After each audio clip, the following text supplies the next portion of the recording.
'Twas brillig, and the slithy toves did gyre and gimble in the wabe. All mimsy were the borogoves, and the moan wrath outgave. Hello, everyone, and welcome to a brand new podcast called the Mad Hatters Podcast.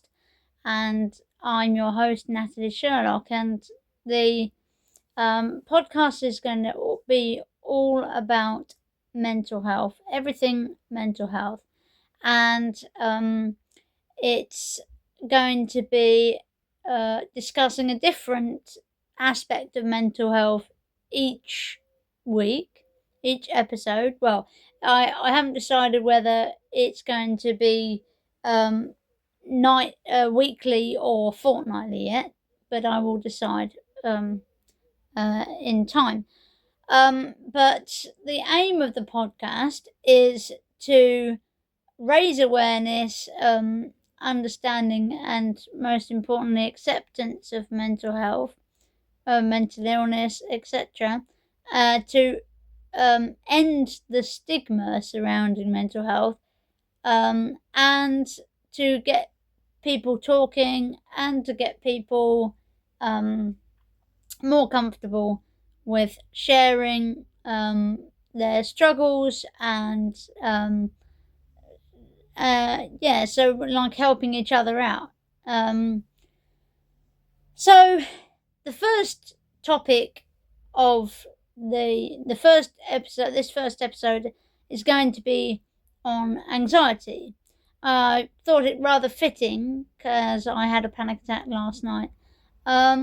So I think it's a good one to start with, really, and it's also a hot topic, well, quite the hot topic in the news, and everything like that, with the government's plans to change the welfare and PIP and everything like that for people claiming with mental illness. So let's start by defining what anxiety is, and also like the difference between anxiety, panic attacks, and nervousness, etc. So if you got an exam, or if you're going to give a speech, or if you're going to do a performance, you might be nervous, anxious, jittery, have stage fright, whatever it might be. But that is not clinical anxiety.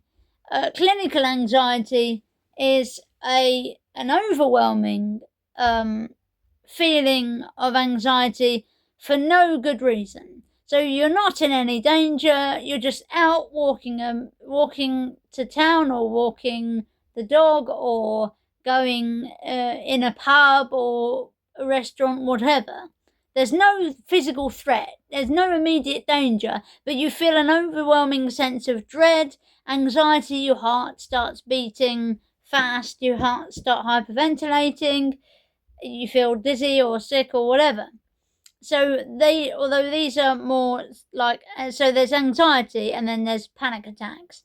So there's a slight difference. So the anxiety is like the feeling, the emotion, whereas panic attacks are a physiological event that happens as a result of anxiety. It can happen as a result of anxiety. And like I said, I've explained a few of the symptoms of a panic attack, and they are chest tightness, sometimes chest pains. There can be dizziness, nausea, other gastric intestinal problems. They can result in tingling in the hands, and the extremities. The tingling happens because of the lack of carbon dioxide. So the oxygen I think it's I will fact check that and put it on in the editing.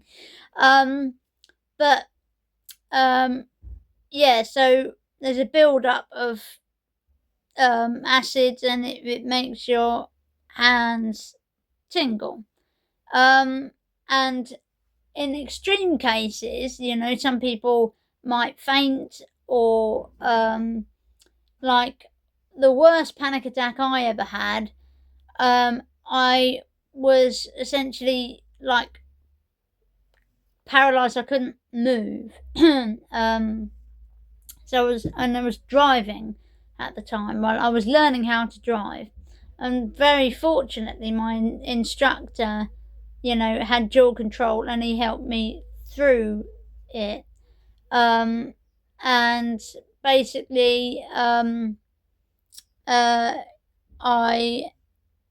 started to feel, so I started to have the panic attack, and then everything started to tingle, even with my ears. My earlobes were tingling, which was, and then like I just kind of went stiff. I couldn't move, and he actually made me press the pedals, move the pedals. I had to physically move my foot, and I didn't think I could, but I managed it. And we pulled over, and we stopped, and we swapped places, and he drove me back. But it was an absolutely horrifying, the worst panic attack of my life. So I started having panic attacks at 13. My first panic attack was when I was 13, and I was on my way to a restaurant for a dinner that we'd been invited to, and a family friend had invited us to dinner, and it was all to do with health anxiety. Literally, like 100% of my anxiety can be sourced to health anxiety. So I had been, it was, I think, 2008, must have been. And I was hearing a lot in the news about, it was really, really stupid, because even though, it's this milk giving babies kidney stones, and I wasn't a baby at the time.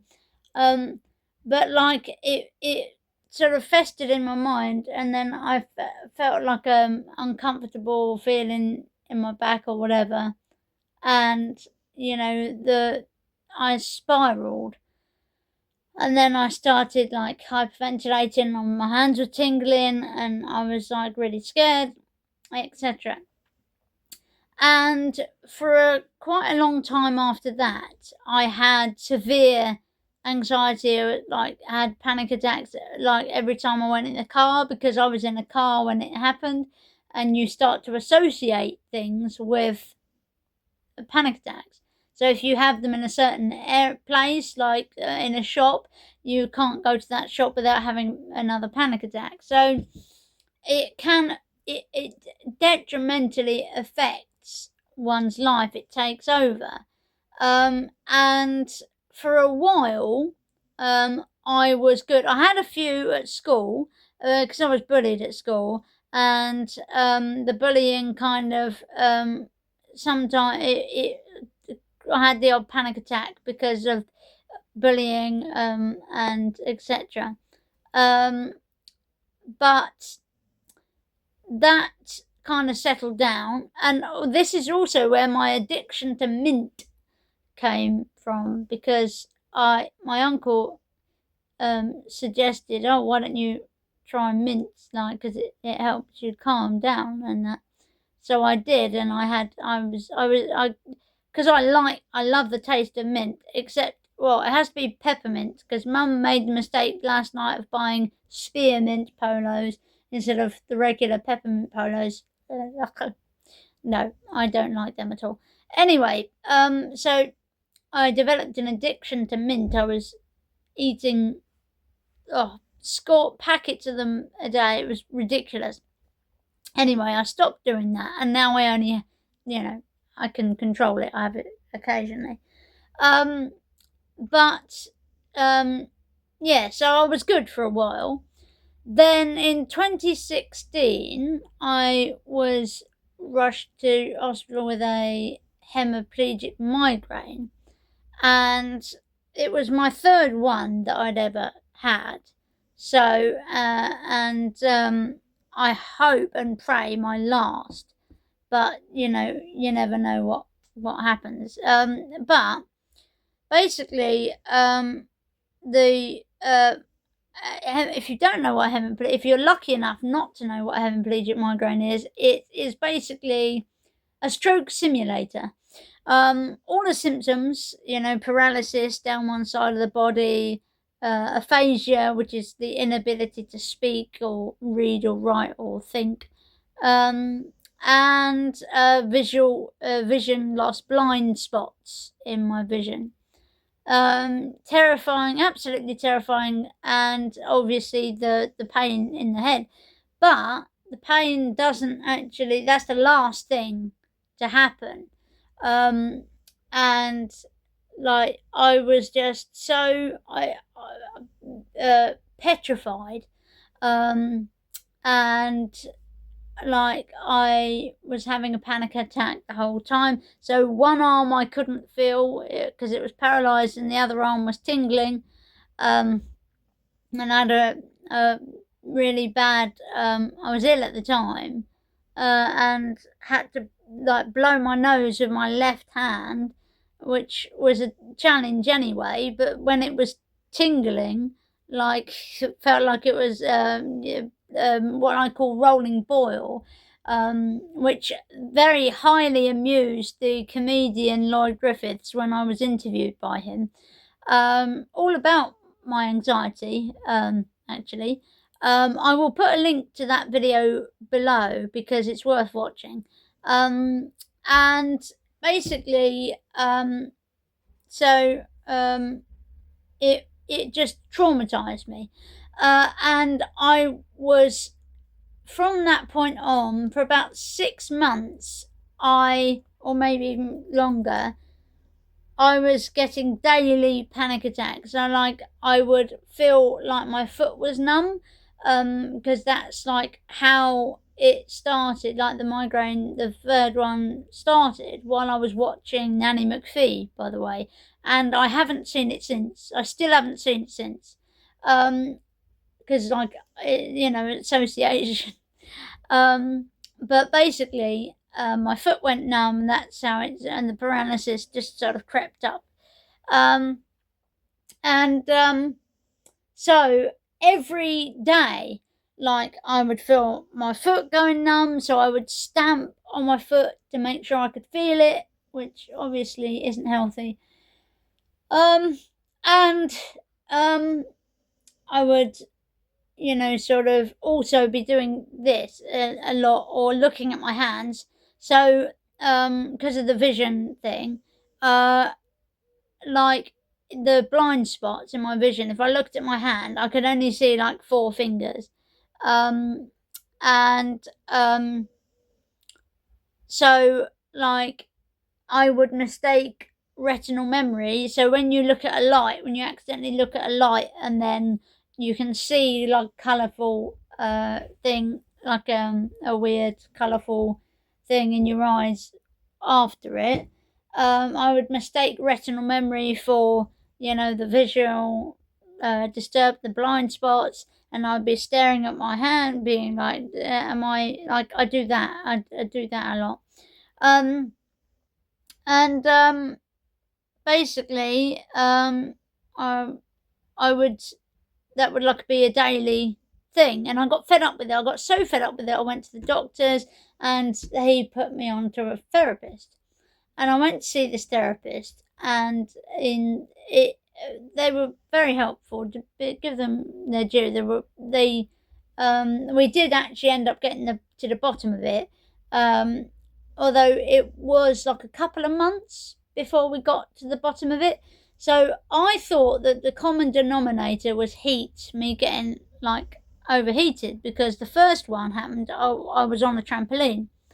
Although the first one, I had drunk 13 J2Os. So, yeah, that could have been it. But I think that's enough to give anyone a migraine. The second one, I was playing volleyball with my dear cousin and our next door neighbor, my next door neighbor.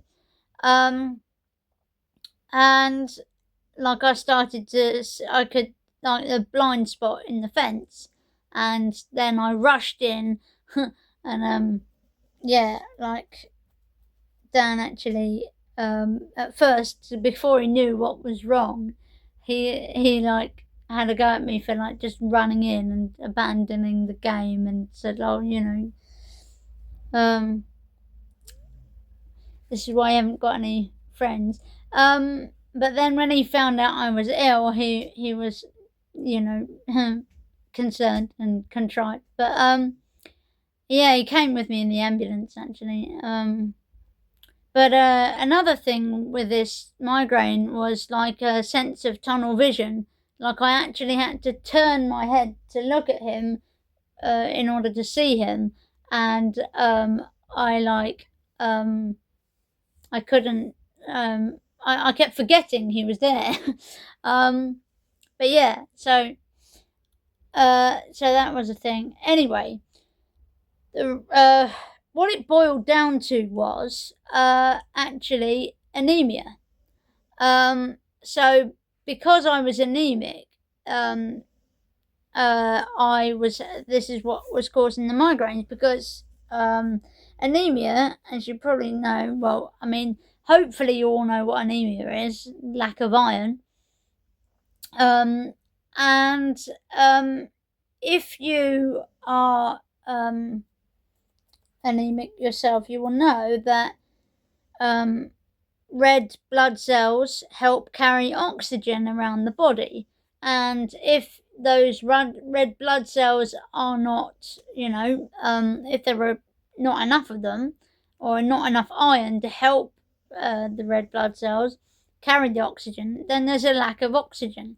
So like, it's essentially like a drop in serotonin, because serotonin helps to bridge the gap between nerves. So your nerves aren't actually connected to each other, but serotonin, this chemical in the brain, bridges the gaps between your nerves, which is why you get the paralysis, because the nerves aren't like attached to each other. They're not forming a chain. Like when the Fire of London happened, they formed a chain where they would carry buckets and chuck buckets of water over the fire.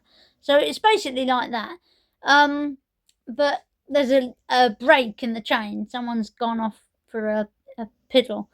Oh, they could put out the fire with it, couldn't they? Anyway, analogies. I know a lot of neurodivergent people don't do metaphors or analogies, but I do.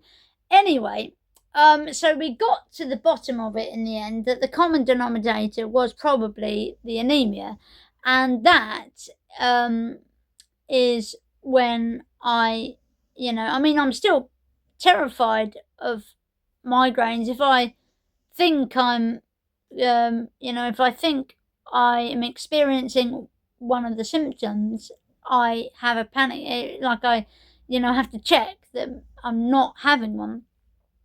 But it's not as bad as it used to be. So that's sort of my experience with anxiety, and as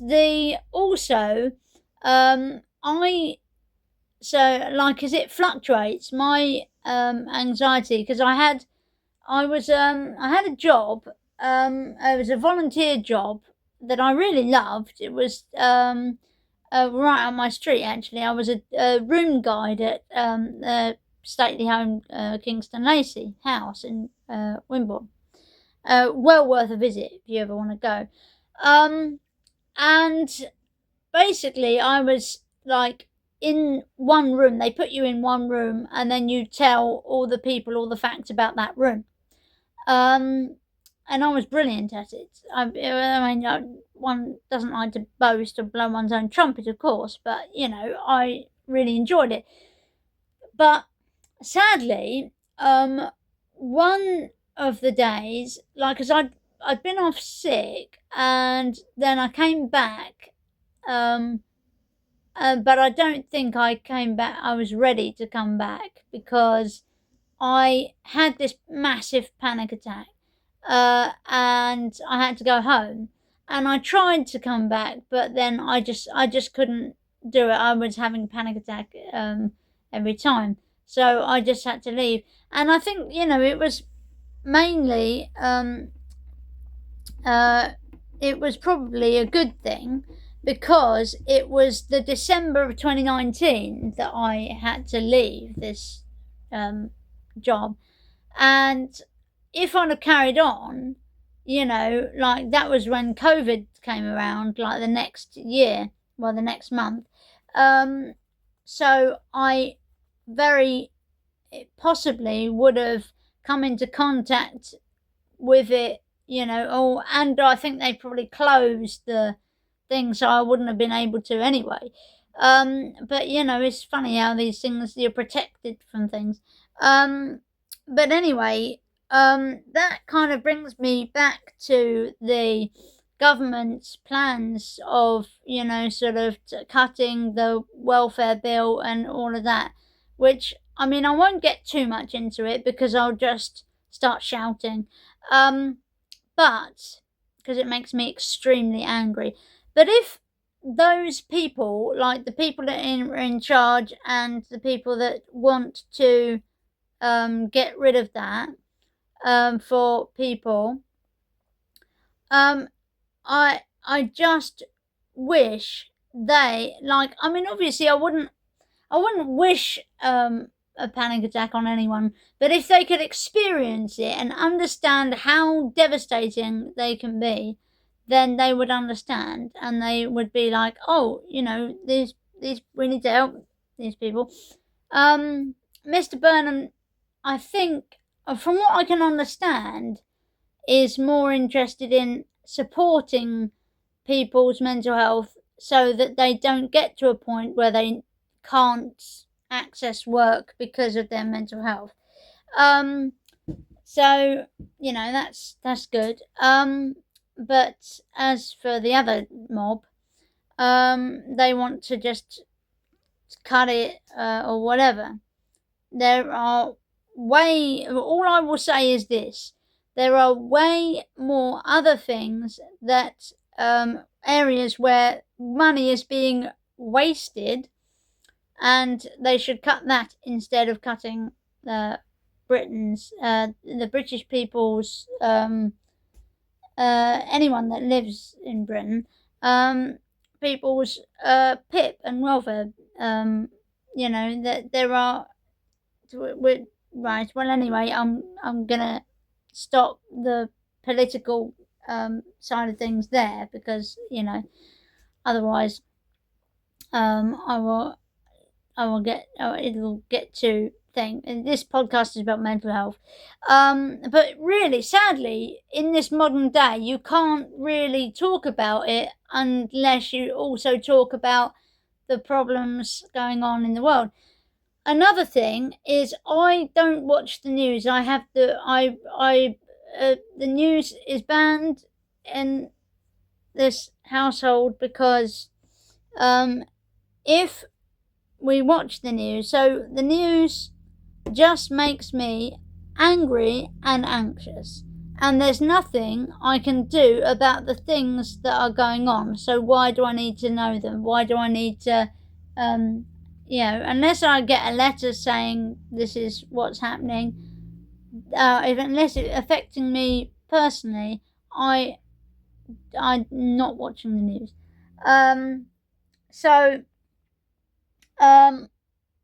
It's for my own mental health, So let's get on to kind of tips and coping strategies and things like that.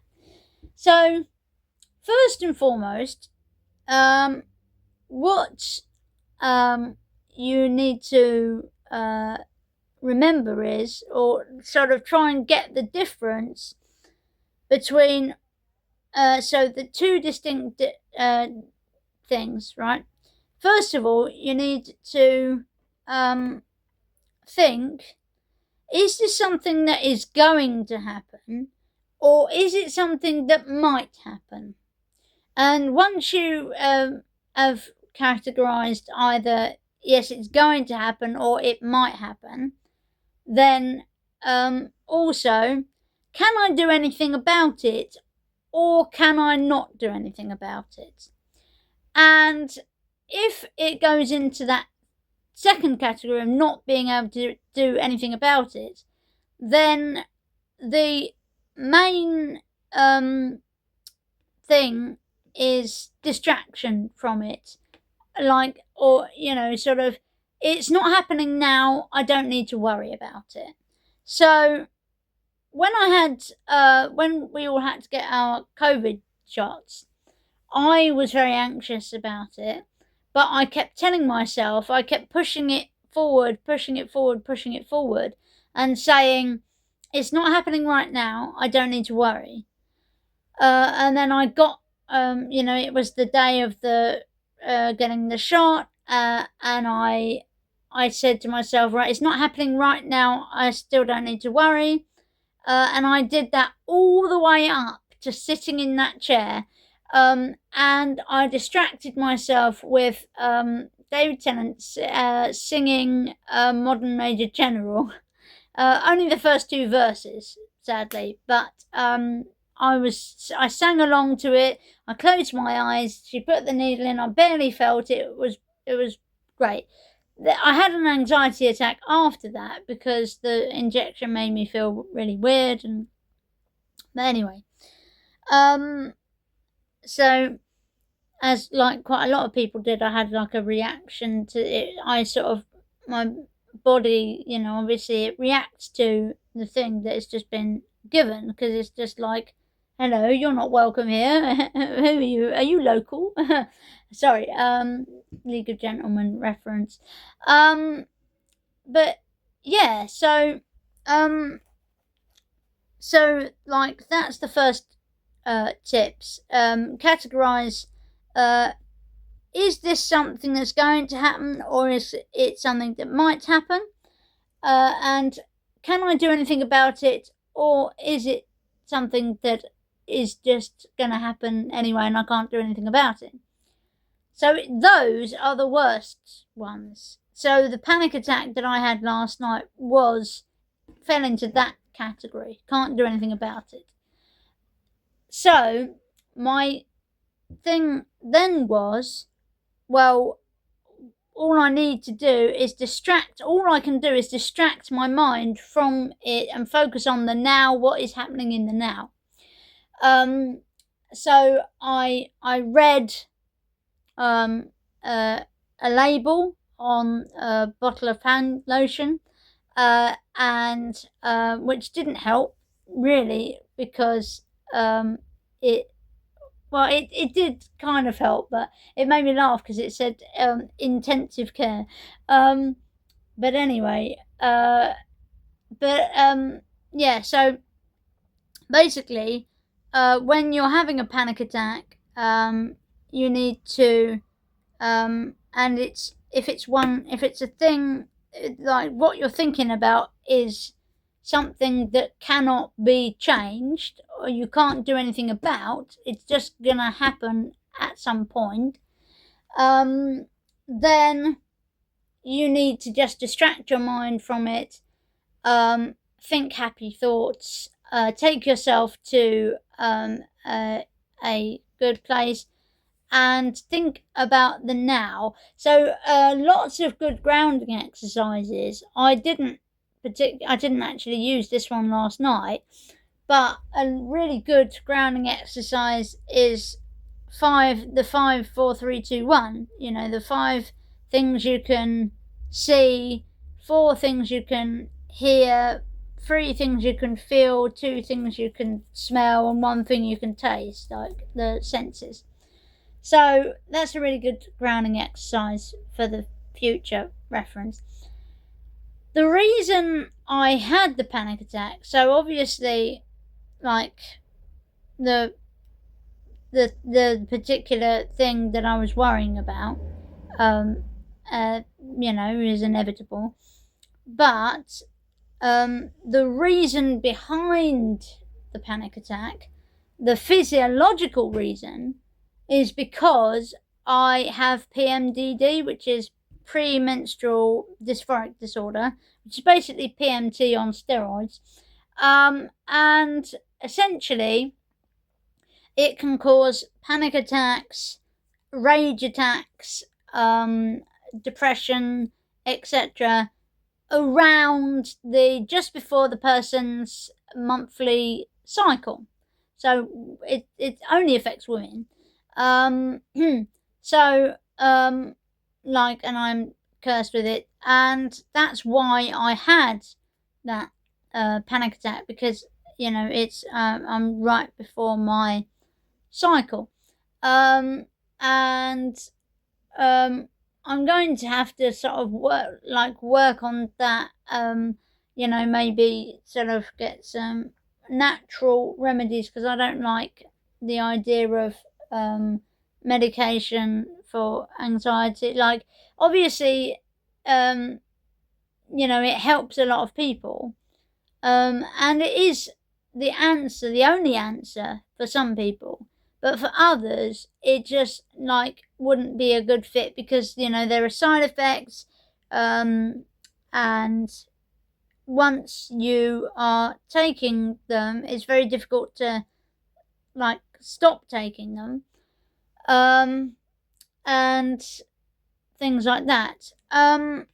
In bigger term things, therapy, obviously, thoroughly recommend. But like I said, it's not everyone's answer. Therapy can help some people, but not others. So last night I also phoned my friend, my ex, and sort of, because this is the thing that I'm going to get onto in a minute. But when it comes to helping other people, if someone you love suffers from anxiety, or a coworker or anyone in your periphery suffers from anxiety, here's how to help them. So I will go on to that in a second. But basically, I did at first ask my mum, I came into mum, and I was talking to her. I said, I need a distraction. I need you to make me laugh. I need you to make me think of, but unfortunately she was half asleep, and her thing of dealing with anxiety was asking me what I was panicking about, which I needed the opposite of that. So it made me angry, and then I got angry, and then I went into my room and phoned my friend. So it wasn't helpful at all. So that's one of the don'ts that I will come on to in the how to help people having a panic attack. Also, avoiding common anxiety causing triggers.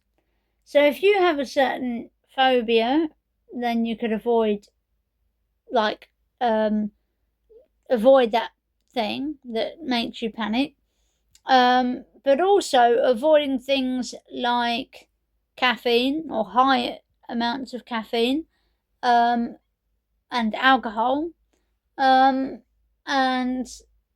things like that are just can sort of affect anxiety, because caffeine is a drug, and it I will put a picture up. It's a fascinating picture of they gave spiders different narcotics and different stimulant, different drugs, and measure and observe the effect it had on their webs.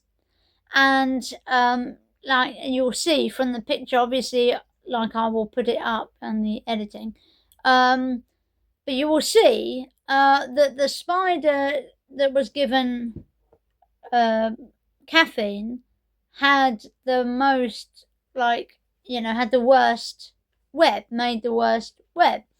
And that is because it is a stimulant, and it affects different people in different ways.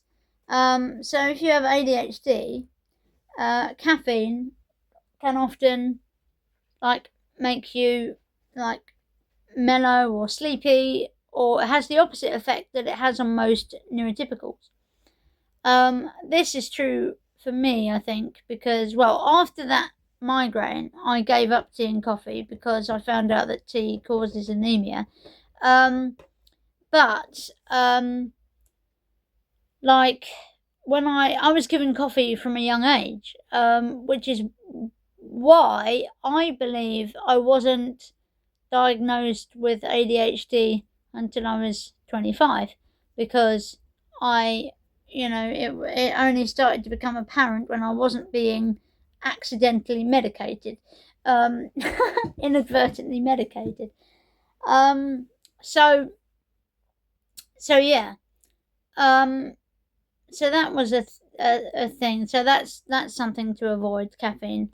And also doing things that make you happy can help to combat anxiety, like going for walks or stroking an animal. If you have like a pet dog or a cat, or even a hamster or a goldfish or whatever it might be, just something to make you calm, and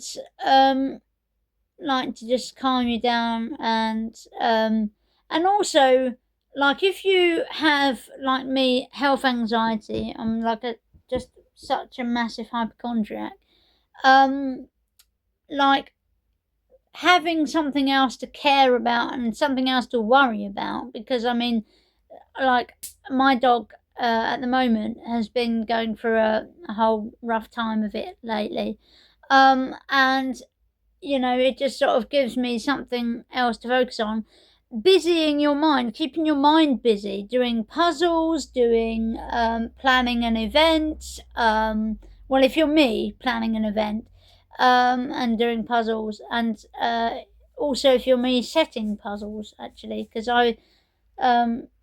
although I haven't written any clues in a couple of days, or maybe even a week now, but I came upon a new hyperfixation, which was setting crossword clues, coming up with cryptic crossword clues, and I've written about 40, so I've got enough for a puzzle.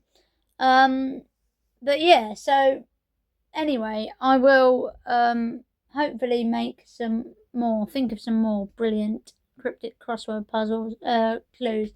Anyway, just doing something like that, anything to distract your mind from whatever you're worried about, or your own thoughts. Nighttime is probably the worst. For me personally, I'm pretty much alright during the day, depending. But it's nighttime because, you're alone with your thoughts, and, you just start thinking, oh my gosh, this is going to happen, or this might happen, or, you start spiraling.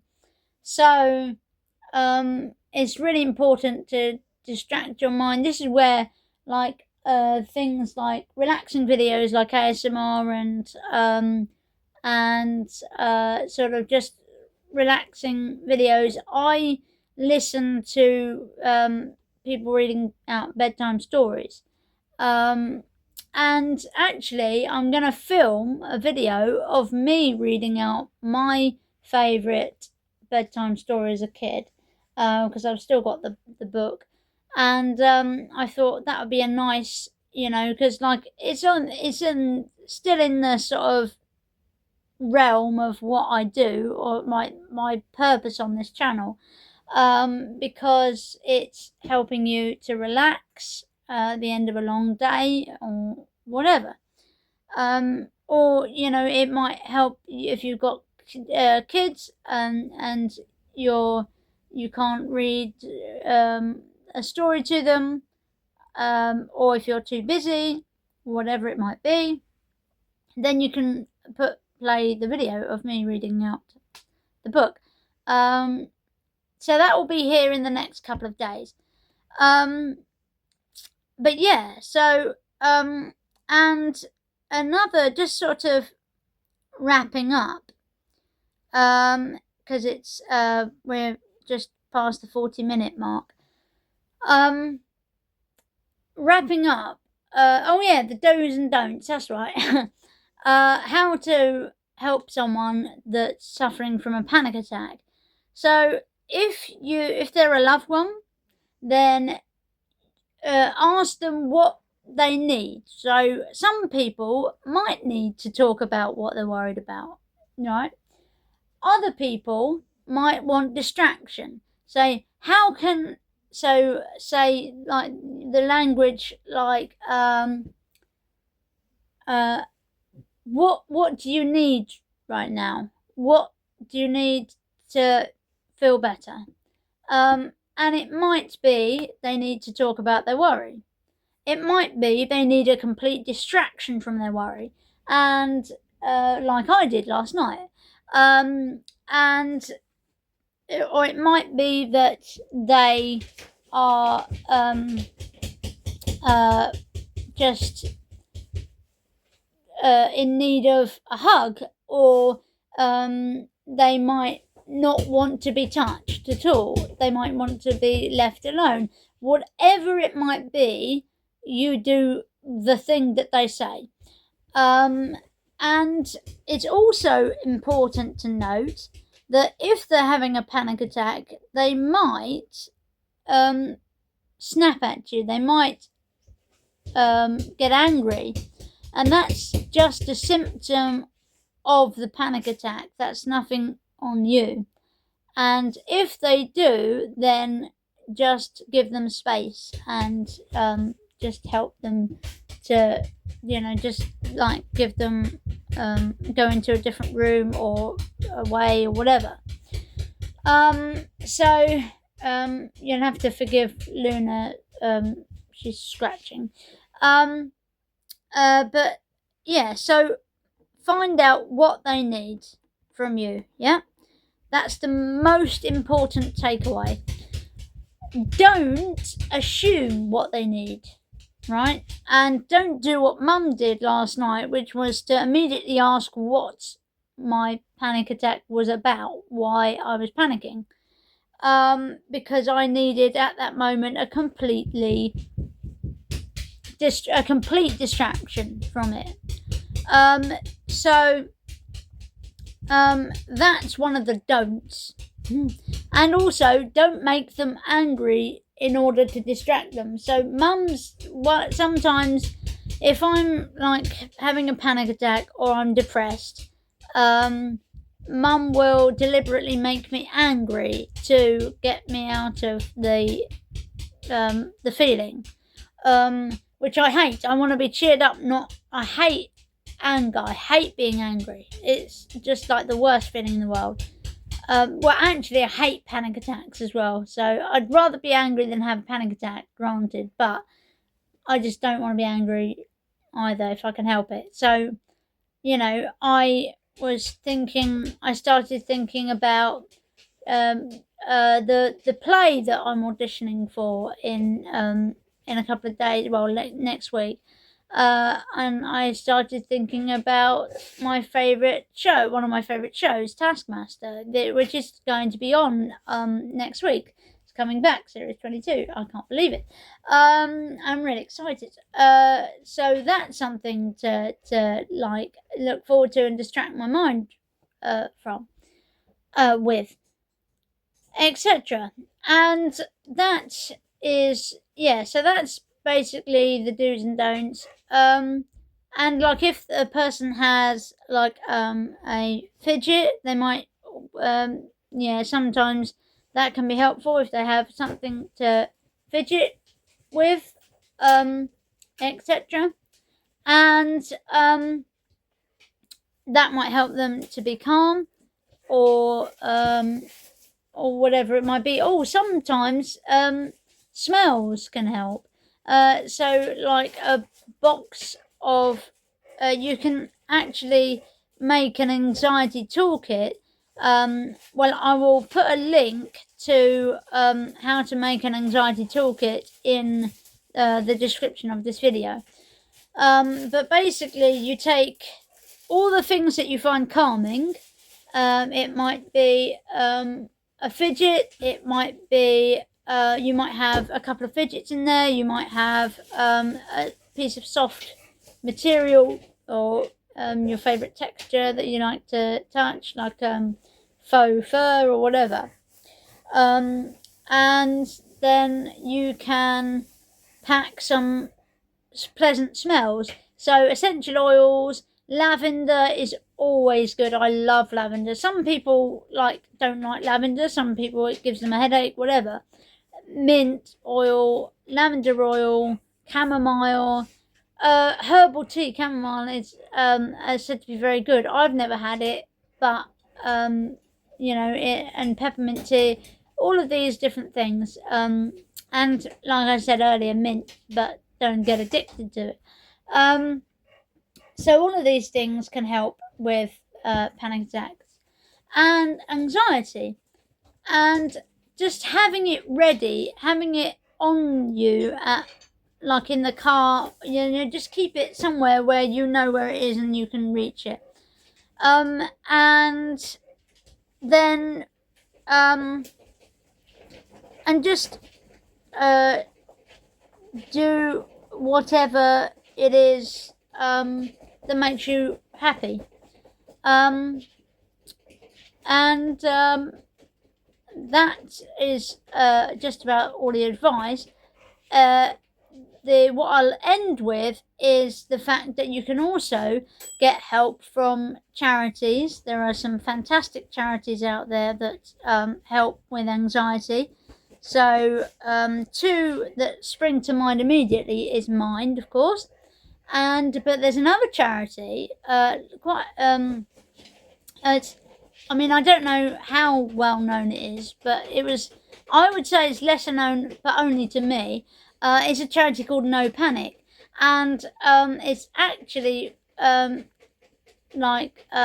really cool because so one of my favourite actors, the League of Gentlemen, right? I love the League of Gentlemen, and Reese Shearsmith, and Steve Pemberton, etc., and Mark, and so Jeremy Dyson actually helped. I don't know if he actually set it up or is heavily involved with it, but this charity, No Panic. So yeah, that is something to look into as well. They help with anxiety, OCD, things, phobias, etc., etc. I will put a link to both Mind and No Panic in the description of this video. There's going to be a lot of links in the description of this video. But yeah, and I think that's just about an end to it. And also, if you if you don't want to go to a GP, but you want a therapist, there are various therapists, sort of private therapists out there. Obviously BetterHelp gets a lot of press, both good and bad, some good, some bad. But, it's whatever works for you. So if you want to use BetterHelp, you can. I mean, it's not sponsored, sadly, this podcast. But you know, if you want to use them, then you can. I'll put a link to them as well, and various other things. Just go to, but I think going to your GP is probably beneficial, because that's what I did, and they referred me to, I think it was called Steps to Wellbeing. Yeah, Steps to Wellbeing. That's right. Yeah, Steps to Wellbeing. And it was like, yeah. So, and I know obviously there's a whole bottleneck, and it takes ages to, be referred. But if you, just be persistent. Just say, I can't cope with this anymore. I've had enough. I need you to help me, etc. They will have to help you. So yeah, I will leave it there, as we are now at the 51-minute mark. And please share this video, like this video. I hope you've learned something from it, and please share it with anyone that you feel needs to hear it. And also, if you like content like this, or if you feel you need content like this, please do subscribe, and make sure to press the notification bell so you don't miss a video. And I will see you next time. 'Twas brillig, and the slithy toves did gyre and gimble in the wabe.